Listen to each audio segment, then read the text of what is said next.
कि पवन भैया आई रहलन तारा के यहाँ गोड़ पर गिरे कि हमारा गाना पर रील बना दा, कि पिस्टल भिड़ावल रहन, कहत हो कि जबरदस्ती बनवावल गइल है। ना पिस्टल भिड़ावल गए ना तारा गोड़ पे केहू गिरा गई रहे। इतना बड़का तो स्टार नहीं खू तारा करो, और नहीं तो मेरे साथ तुम लोग इधर उधर तेला बेला करोगे तो फिर मेरा ऐसे उठाएंगे और पटक देंगे, कोई बचाने नहीं आएगा। क्यों तुम रेगुलर नहीं रह पाई? क्योंकि तुम्हारे अंदर काबिलियत नहीं है। टैटू बनवा के दिखा करके तुम कर ली। पवन सिंह और खेसारी लाल यादव जी दोनों बेस्ट और परफेक्ट हैं और सुपरस्टार और जुबली स्टार ट्रेंडिंग स्टार सब हैं, लेकिन इन दोनों के बीच में जो भी महिलाएं आ रही हैं तो काफ़ी 3-5 उसमें ना पवन भैया का फायदा है ना खेसारी भैया का फायदा है, क्योंकि वो लोग अपना एक लेवल मेंटेन कर लिए कि हाँ हम किस लेवल पे हैं। हम पवन जी के ही टीम से काम करते हैं, हम खेसारी जी के टीम से काम करते हैं। वो लोग सिखा के भेजते हैं तुमको कि तुम मेरे लिए काम करो। उनके पास लोगों का कमी है। 10 लॉलीपॉप 2 भी आने वाला है कुछ टाइम के बाद। इंटरनेशनल लेवल के लोग उनको जानते हैं, उनका गाना इंटरनेशनल लेवल पे बजता है। मार्केट डाउन होने लगा, बोल दिया कि हम पवन सिंह को जानबे नहीं करते हैं। अब बताइए पवन भैया को कौन नहीं जानता है? बनाई हो पवन सिंह के गाने पे क्योंकि उसका मार्केट डाउन हो रहा था। अच्छा, मार्केट डाउन हो रहा था, कंट्रोवर्सी में आना था उसको। पवन सिंह के गाने पे रील बना के डाल दी, तुरंत कंट्रोवर्सी में आ गई। कह रहे भाई सौम्या पोखरेल पवन सिंह के गाने पे रील काहे बनाई? मुझे कोई कह देगा कि तुम रील बनाओ और हम बना देंगे, क्या मेरे यहाँ पे पिस्टल भिड़ा के बनवा लेगा? और बना भी लेंगे, आईडी तो हमारे हाथ में है ना।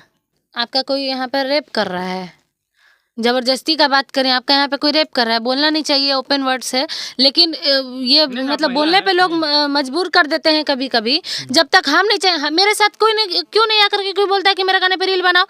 भोजपुरी में काफ़ी विवाद चल रहे हैं। जैसे सौम्या पोखरेल जी पवन सिंह के एक गाने पर झगड़ा के घर पे रील बनाई है और उन्होंने सौम्या पोखरेल ने बोली कि मुझे लोग ज़बरदस्ती रील बनवाए हैं।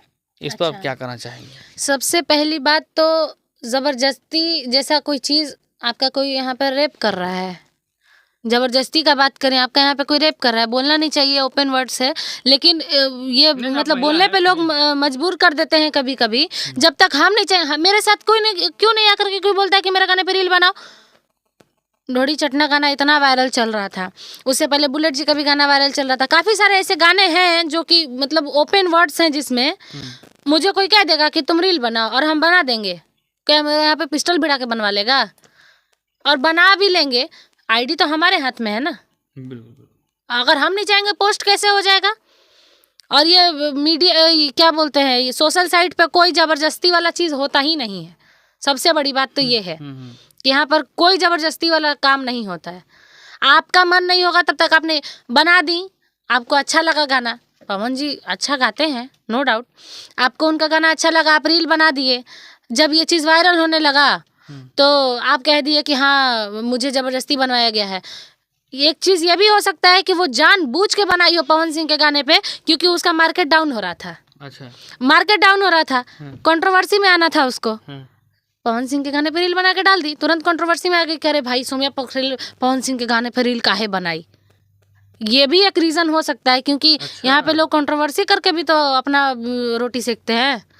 और हो सकता है कि क्या पता तुम उस रील के लिए पैसा भी लियो, ये भी हो सकता है। पैसा का पैसा मिल गया, अपना नाम भी बन गया मार्केट में, अपना तुम फिर एक कंट्रोवर्सी करके फिर एक अपना मार्केट वैल्यू बनाने का भी कोशिश कर ली, मार्केट में फिर से तुम आने का प्रयास की। लेकिन वो पहले वाला मार्केट तुम्हारा बार बार थोड़ी मतलब जो भी लोग देख रहे हैं, ऑडियंस इतना बेवकूफ़ थोड़ी है। ऑडियंस कहीं भी का भी हो, ऑडियंस वो बेवकूफ़ नहीं होता है। तो ये चीज़ है कि सौम्या पोखरेल जो भी कह रही हैं कि हम ज़बरदस्ती हमसे बनवाया गया है या फिर कुछ भी, ये तो, और जहाँ तक हमको लगता है कि वीडियो हम भी देखे हैं, उनका जो रील्स का वीडियो हम भी देखे हैं, और देख के वाकई हमको बिल्कुल नहीं लगा कि ज़बरदस्ती कोई उनसे वीडियो बनाया है। मुझे तो लग रहा है कि सौम्या पोखरेल जी से आपको काफ़ी जलन है। मुझे उनसे क्या जलन होगा, वो मेरे लाइन से है ही नहीं। मतलब ये बात है कि वो इस क्या बोलते हैं भोजपुरी इंडस्ट्री से हैं, लेकिन हमारा सिंगिंग का लाइन है, उनका मॉडलिंग का है, एक्टिंग का है, जो भी है, तो हमारा लाइन बिल्कुल अलग है। मैं उनसे जल के क्या करूँगी? मेरा उनसे क्या जलने का है? हाँ, आप अगर कहेंगे कि मैं किसी सिंगर से जलती हूँ तो बिल्कुल कॉम्पिटिटर होना भी ज़रूरी है, बिना कॉम्पिटिशन के आप आगे नहीं बढ़ सकते हैं। लेकिन सौम्या पोखरेल से मेरा क्या कॉम्पिटिशन है? कुछ कंपटीशन नहीं है मेरा, नहीं है। मतलब आप कुछ नहीं समझते लेकिन सोम्या जो पोखरेल? सच्चाई है वो मैं बोलूंगी। हाँ, सोम्या पोखरेल काफी आपसे वायरल गर्ल है, उनको कुछ नहीं समझती हैं आप? मैं कुछ नहीं समझती, काहे? क्योंकि वो बार बार कंट्रोवर्सी में रह के आगे बढ़ी है। टैटू बनवा लिए, आगे बढ़ गए, जा करके स्टेज पे पकड़ के रो दिए, मार्केट में आ गए। मार्केट डाउन होने लगा, बोल दिया कि हम पवन सिंह को जानबे नहीं करते हैं। अब बताइए, पवन भैया को कौन नहीं जानता है? कौन नहीं जानता है? जो इस लाइन का है वो भी जानता है, जो इस लाइन का नहीं है वो भी जानता है। इंटरनेशनल लेवल के लोग उनको जानते हैं, उनका गाना इंटरनेशनल लेवल पे बजता है। एक बात तो सच्चाई है, यास्का चंद्रा जी बोल रहे हैं, जो कि काफ़ी सोचने वाली बात है। पवन सिंह को कौन नहीं जानता है, जो कि इंटरनेशनल हिट गाने हैं लॉलीपॉप लागेलू। लॉलीपॉप 2 भी आने वाला है कुछ टाइम के बाद। पवन सिंह को हर एक लोग जानते हैं, लेकिन किसी लोग का मजबूरी हो जाता है कि पवन सिंह को मैं नहीं जानता हूँ। मजबूरी नामक कोई चीज होता ही नहीं है दुनिया में, कुछ नहीं होता है। तो काहे लोग वो ऐसे अपना एक लोग टीम बना करके चलते हैं कि हाँ हम खेसारी के फैन हैं, हम पवन सिंह के फैन हैं, हम इस नीलकमल के फैन हैं, हम रितेश पांडे के फैन हैं। फैन नामक कोई यास्का जी, मैं यहाँ पर थोड़ा सा रोकना चाहूँगा कि आप फैंस के ऊपर आरोप ना लगाएं, क्योंकि फैंस आपके भी लोग हो सकते हैं।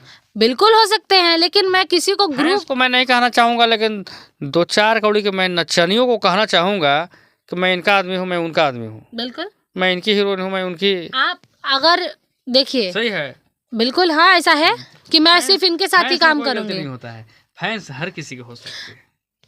ठीक है, लेकिन जहाँ तक आप डांसर की बात किए तो शायद ये अपने काम को ज़्यादा वैल्यू नहीं देते हैं। यास्का जी, आप ये बताइए कि मतलब आखिर ऐसा क्यों हो रहा है भोजपुरी इंडस्ट्री में? क्यों हो रहा है का रीज़न है, रीज़न ये है कि जो भी ये 1500-2000 में लोग आते हैं डांस करने, मतलब इज्जत कौन करते- कौन आता है? जो भी डांसर हैं इस लाइन की, तो उनको मैं यही कहना चाहूँगी कि आप 2 पैसा कमाने के लिए या फिर अपना मार्केट वैल्यू को बढ़ाने के लिए ये किसी का नाम लेकर के आगे बढ़ती हैं, तो ये गलत है। ये तो फिर अपना आप रोटी सेकने के लिए कर रहे हैं ना। ऐसे थोड़ी है कि हाँ आ गए सामने से बोल दिए कि हम पवन जी के ही टीम से काम करते हैं, हम खेसारी जी के टीम से काम करते हैं। वो लोग सिखा के भेजते हैं तुमको कि तुम मेरे लिए काम करो। उनके पास लोगों का कमी है, 10 लोग पड़े हैं करने के लिए, वो थोड़ी बोलते कि तुम मेरे लिए पर्टिकुलर काम करो।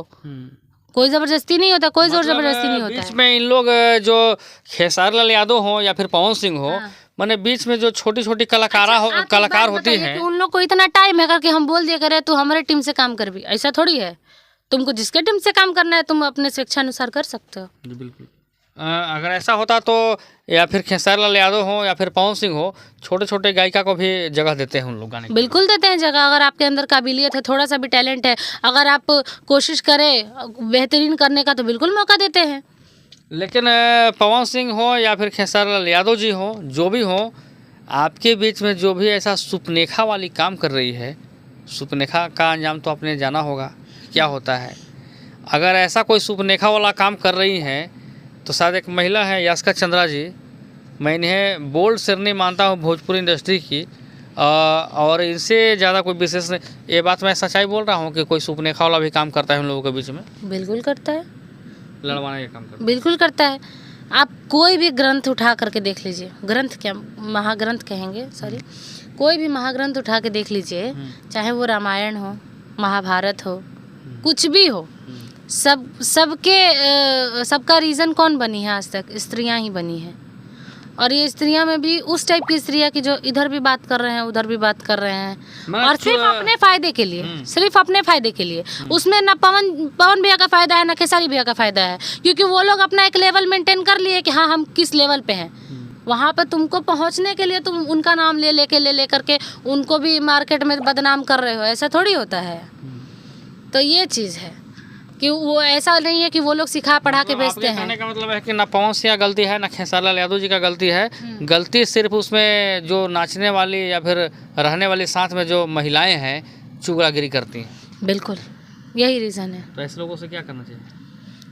हम क्या कर सकते हैं? सावधान रहना चाहिए। सावधान तो खैर हम ही लोग से बहुत दूर ही रहते हैं, लेकिन यही कहेंगे कि भाई तुम अपना 2 रोटी सेकने के लिए किसी का तुम लेवल को बार बार जलील कर रही हो, तो ये कहीं अच्छा बात नहीं है। तो ये सब बंद करो, और अगर तुम्हारे अंदर काबिलियत है तो तुम आगे बढ़ोगे। अपनी काबिलियत पे भरोसा रखो, किसी का नाम लेकर के कोई आगे नहीं बढ़ा आज तक। अच्छा, तो आप सिर्फ एक तरफा पक्षपात क्यों नहीं करती? हम एक तरफा पक्षपात क्यों करें? हमें इंडस्ट्री में रहना है। और ये तो फिर पक्षपात करेंगे तो फिर वही हो जाएगा ना कि जल में रह के मगर से बैर। हम क्यों करें ना, हमको खेसारी मतलब सब कोई बराबर है हमारे लिए। मैं लास्ट जितना भी इंटरव्यू आपके चैनल पे दी हूँ या फिर और भी किसी चैनल पे दी हूँ, तो मैं किसी एक आदमी का मतलब पक्षपात कभी नहीं की हूँ। मैं दोनों लोग को बोलती हूँ, पवन भैया का लेवल अलग है, खेसारी भैया का लेवल अलग है, और ये दोनों का लेवल इसलिए मैच नहीं हो सकता।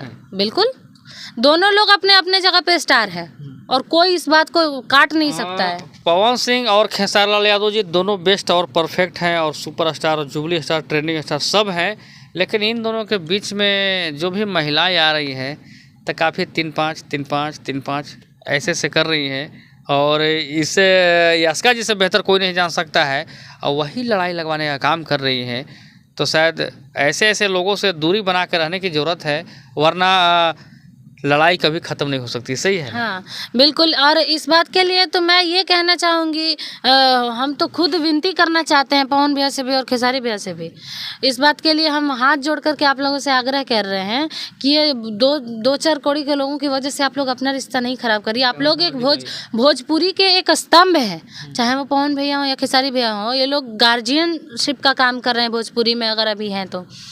पहले के जो भी कलाकार थे, अभी तो बस 2 जन ही हैं भोजपुरी में अभी जो चल रहे हैं, उससे इनसे भी सीनियर लोग हैं। दिनेश लाल यादव जी हैं, रवि किशन जी हैं, मनोज तिवारी जी हैं, लेकिन फ़िलहाल जो कॉम्पिटिटर हैं वो पवन जी हैं, पवन भैया हैं और खेसारी भैया हैं। तो ये लोग दोनों को मैं यही कहना चाहूँगी, ये लोग दोनों को मैं यही कहना चाहूँगी कि आप लोग अपने में अपना बातचीत करके अपना संगमति बना के रखिए, क्योंकि कोई तीसरा तो चाहेगा ही नहीं कि आप लोग एक बन के रहें, क्योंकि अगला चाहता है कि हम इस भोजपुरी को तोड़ दें। भोजपुरी में जितने लोग हैं, मैं आज तक किसी को नहीं देखी हूँ कि लोग चाहे कि भोजपुरी ऐसे जुड़ के रहे। सब लोग चाहते हैं कभी इधर से इधर तोड़ दे, इधर से इधर तोड़ दे, इधर से इधर तोड़ दे। अरे भाई, तुम एकजुट बना के रहो ना। बॉलीवुड क्यों इतना आगे है, तमिल इंडस्ट्री क्यों इतना आगे है, साउथ का इंडस्ट्री क्यों इतना आगे है? क्योंकि सब लोग एक संगमति बना के रखते हैं। अभी नेहा कक्कड़ का गाना आ जाए तो क्या अगला सिंगर नहीं प्रमोट करेगा, अगला एक्टर नहीं प्रमोट करेगा? करता है, बिल्कुल करता है। तो मतलब ऐसे ऐसे अगर पवन सिंह और खेसारी लाल यादव के बीच में विवाद कराने वाले लोगों को आप क्या करना चाहेंगे दर्शक से? देखिए, जिसका यही धंधा है उसको तो मैं कुछ बोलूँगी ही नहीं। मैं बस पहले भी बोली, फिर से एक बार कह रही हूँ, मैं आग्रह करना चाहती हूँ जो हमारे गार्जियन हैं, आप लोग अपने में संगति बना के रखिए। क्योंकि अगर किसी भी परिवार का, अगर जो भी बड़ा लोग है या फिर जो भी घर का स्तंभ है, अगर घर का नींव ही कमज़ोर हो जाएगा तो घर तो टूटेगा ही। तो आप लोग भोजपुरी के एक नींव हैं, पिलर हैं आप, तो आप खुद को कमज़ोर मत करिए। आप लोग अपने में, अपने पिलर को मजबूत रहेगा तो घर ऑब्वियसली बहुत ऊंचा जा सकता है। एक सवाल थोड़ा सा यास्का जी आपसे और ये भी रहेगा कि अभी भोजपुरी में विवाद के बारे में आपने सोम्या पोखरेल के बारे में काफ़ी बोला, जो कि आपने जो ही बोला सही बोला। अच्छा, यही कहेंगे सोम्या पोखरेल जी, सुधर जाइए, क्योंकि मार्केट में तुम किसी और का नाम लेकर के ज़्यादा दिन नहीं चलोगी। यही होगा, 2 दिन मार्केट में तुम बजोगी, 2 दिन तुमको लोग पूछेगा, उसके बाद तुमको कौन पूछेगा? कोई नहीं पूछेगा, कोई नहीं पूछेगा। अपनी काबिलियत को तुम दिखाओ लोगों के सामने, तुम्हारे अंदर काबिलियत है, सब बढ़िया है, लोग तुमको पूछेंगे। तुम्हारे अंदर काबिलियत नहीं है तो कोई नहीं पूछेगा। मतलब करना है तो अच्छा काम करके जाइए। करना है तो अच्छा काम करिए। बुरा काम कितना दिन चलता है? बिल्कुल। बुरा चीज़ बहुत जल्दी वायरल होता है, लेकिन उतनी ही तेज़ी से वो नीचे आकर के गिरता है। और जब वो गिरता है ना, क्योंकि कोई भी चीज़ जब बहुत ज़्यादा ऊंचाई उसको मिल जाता है तो वो नीचे देख नहीं पाता है कि नीचे क्या। तुमको 2-4 गाने में काम मिला, अब तुम क्यों नहीं कर रही हो काम? खेसारी भैया के गाने में सोम्या पोखरेल जो भी 2-4 गाने में काम की, अब क्यों नहीं कर रही हो? कौन किया काम? सोम्या पोखरेल काम की, 2-4 एल्बम में काम की। तुम जा कर के रेगुलर करती ना, तुम फैन थी, तुमको लोग डायरेक्ट रेगुलर तुमको रखना चाहिए था। क्यों तुम रेगुलर नहीं रह पाई? क्योंकि तुम्हारे अंदर काबिलियत नहीं है। टैटू बनवा के दिखा करके तुम कर ली काम, लड़ाई लगवा दिए तुम, उसको तो तोड़ दिए। पवन सिंह को हम नहीं जानते, अरे यार 2 दिन एल्बम में काम मिल गया तो तू पवन सिंह के भुला गेलो, और फिर रील बनावे लगलो उनके गाना पर। तो क्या है फिर ये कि अब जान गया कि पवन उधर खेसारी जी की तरफ से अब तो हमको ठोकर मिल गया। अब इन्हें सटे खातिर कोशिश कैली कि हम एगो गाना पर रील बना दें कंट्रोवर्सी में, हम तो पवन सिंह काम दे दिए। तो मैंने कि कहीं ना कहीं ये गलत बात है, 1-2 स्टारों में लड़ाई लगवाना। हाँ, एक महिला होकर हो सकता है कि आप शुरू में ही बोल देते कि गलती हमसे हो गई है। हाँ, उसी समय आप अपनी गलती को स्वीकार लेती। लेकिन आप बोलते हैं कि पवन भैया को हम जानने लगे हैं। अच्छा, जानने लगे हैं, इससे पहले नहीं जानती थी। बोलिए। इससे पहले कई गाने पे वो रील बना के डाली है पवन पवन भैया के गाने पे हाँ। कि पवन भैया ही रहलन तारा के यहाँ गोड़ पगिरे कि हमारा गाना पर रील बना दा कि पिस्टल भिड़ावल रहन कहत हो कि जबरदस्ती बनवावल गइल है ना पिस्टल भिड़ावल गए है ना तारा गोड़ पे केहू गिरा गई रहे इतना बड़का तो स्टार नहीं खू तारा से बड़ बड़ एक्ट्रेस बाड़ी ए लाइन में आ उ लोग के चलते उ लोग ऐसे यास्का जी आप काफ़ी ज़्यादा बोल रही हैं, कहीं ना कहीं फिर आपको भी दिक्कत हो सकती है। मुझे क्या दिक्कत होगा, क्या डर नहीं लगता है क्या? मुझे किसी से डर नहीं लगता है। सुना मैं जहाँ सही हूँ वहाँ पे मुझे किसी से डर नहीं लगता है। मैं यहाँ पे सही हूँ, यहाँ पे मैं गलती अगर गलत होगा मैं सामने से आप आकर के मुझे बोलिए कि आप गलत बोलिए एक भी वर्ड मैं उसका फिर बताऊंगी ना कि कहाँ मेरा गलती है। तो बिल्कुल ऐसे ऐसे लोगों की वजह से भोजपुरी इंडस्ट्री में काफ़ी विवाद होती है, जो कि मैं यास्का चंद्रा से बेस्ट किसी को नहीं माना, क्योंकि शायद इनसे बेस्ट कोई नहीं जान सकता है जो कि सच्चाई बातों को खोल कर रख दे। तो